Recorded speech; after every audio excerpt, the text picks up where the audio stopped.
Few people understood the Zeitgeist of modernism more than C.S. Lewis. Zeitgeist is a German word that means spirit of the age.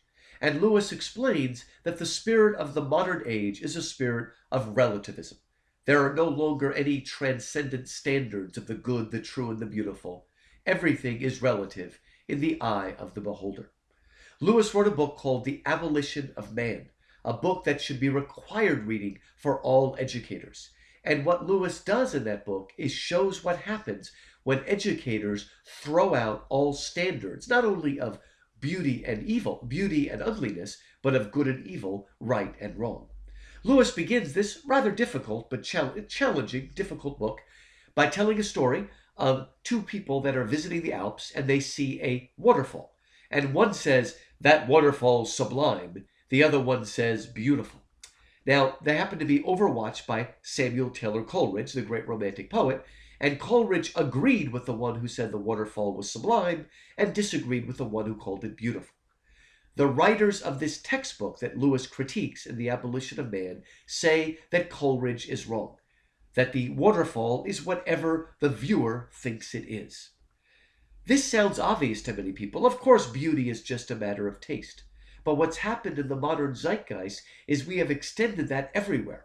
So anything having to do with goodness or truth or beauty is up for grabs. It is not scientific. It is not a fact. It is merely a value.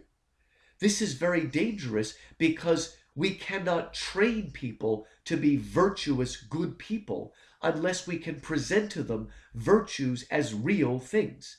If they're just in the eye of the beholder and shift from one person to another, then how are we going to convince anyone to follow those virtues? And yet, even as we say that all things are relative, we get shocked and horrified and indignant when, say, one of our students plagiarizes. But if our student says, "What's wrong with plagiarizing?"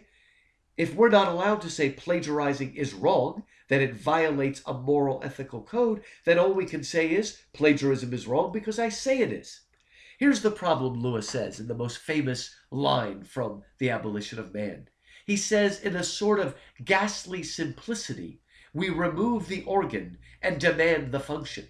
We make men without chest, without any sense of honor or courage, and we expect of them virtue and enterprise. We ridicule and laugh at honor, and then we're shocked to find traitors in our midst. We castrate and bid the geldings be fruitful. We teach our students that there is no right and wrong, and then we are shocked when they plagiarize. We shouldn't be shocked when they plagiarize. We should be shocked when they don't, because when they do plagiarize, they are following the spirit of the age.